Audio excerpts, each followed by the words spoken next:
Hey guys, welcome back to Salem the Crafting MMO, and I'm not sure if you noticed anything different about my base today.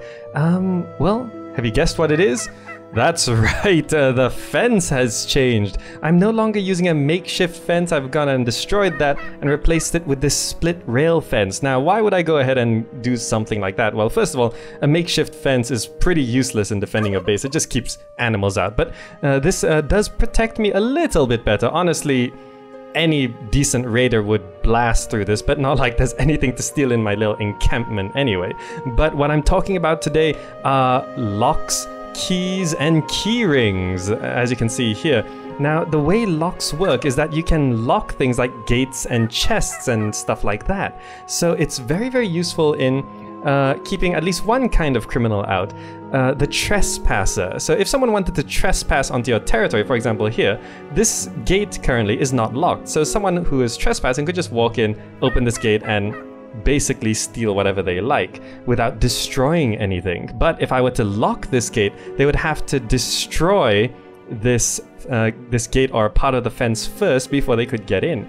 And just in general, if you've given permissions to people, let's say, remember in my friends video, I gave permissions to certain characters to be able to walk on my land. Well, maybe I want to build a little area where they can't access. Well, locking that gate will be very useful. Or maybe have a chest where they can access everything else, but not that chest. So you can lock that chest. So, firstly, let's look at the kinds of stuff we have here. We've got these sort of yellow keys here, and then we've got this sort of white key here, and then these locks and bolts. These are all located under craft, tools, miscellaneous, keys, and locks. And you can see there's all sorts of things here, including a key ring.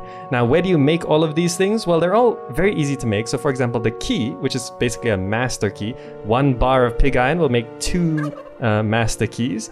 You can also go ahead and craft master copy keys. Now, master copy keys are basically, you can see there's a big key, like an original key, and then you can copy it using a bar of pig iron, and then you'll get a copy of that key.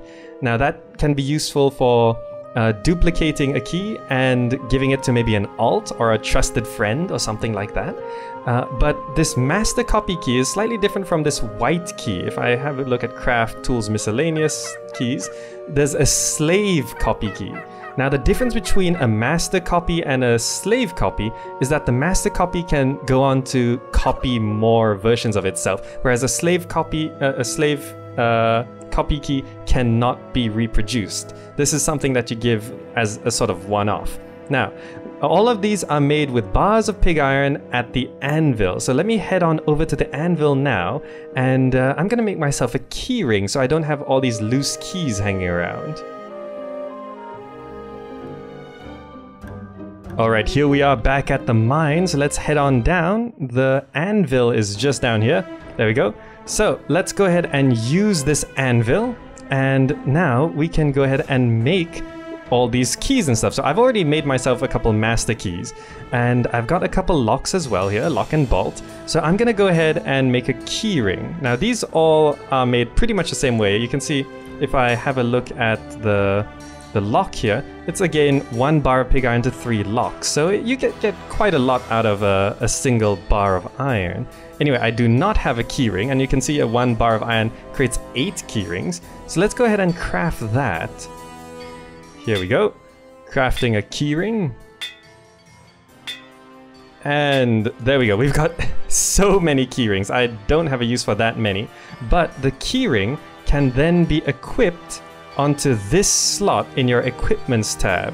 So let's, and then once it's there, you can right click it, and it works like a tool belt. You can go ahead and put all your keys into this key ring, so you don't have all these loose keys hanging around. And one big benefit of keeping your keys on a key ring is that if you get KO'd, you will lose stuff in your backpack, your inventory will empty, but as far as I understand, the keys on your keyring will stay in your inventory.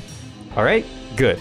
So now, let's go ahead and talk about using these keys. Let me head back to my base now, and then we can go ahead and lock one of the other gates, because I've already locked one, so I'm going to show you how to set that up. Alright, here we are back at the base, and you can see here, this gate here is already locked. Now you wouldn't really be able to tell because I'm just opening and closing it normally, and that's because I have my key on me. So once you create a key, you can always name it. So you can see here I've got this public key, and this key with the default name key, and then I've got this key which says GamerZakh because I've named it. If you right click any key, you can go ahead and name the key whatever you like. So because this key is for my gates, I can call this, well, GamerGate is probably a bad name. I'm gonna leave it back at GamerZakh. So press enter and that key name appears when you mouse over it. So let me get rid of this key and I'm gonna put it here in this basket for now. And now if you look at me try to open this gate, I can't. It just doesn't respond because I no longer have the key that opens that lock. Alright, so let me show you how to set up a new lock. So I'm going to use the same key to lock this gate as well. Now you have to be very careful when setting up your locks. Let me bring up my inventory here. Alright, so I've got my keys and I've got my locks. And here's the gate. So this gate is currently not locked. So to apply a lock, you would just pick up a lock and right click on the gate, or maybe a chest or whatever. And doing that straight away is gonna be a bad idea because this lock is not paired with any key yet. You would attach a lock with no key to it, and that's gonna be bad. Basically, you'll never be able to open that item or gate again. You'll have to destroy it to fix it, which is a bad idea. So the first thing you want to do is take the key that you want to use with the lock and right click on the lock that you're going to use. So here I've got my GamerZakh key and I'm going to right click on this lock. There we go. And he's now setting that key to this lock. Now the difficult part is that you can't, there's no indicator that this lock is any different from this lock, so you got to be careful to make sure you use the right one. But now that this key is set to this lock, there shouldn't be any problems of me taking this lock and right clicking onto this gate. And there we go, I'm now locking this gate, and it takes a little while here.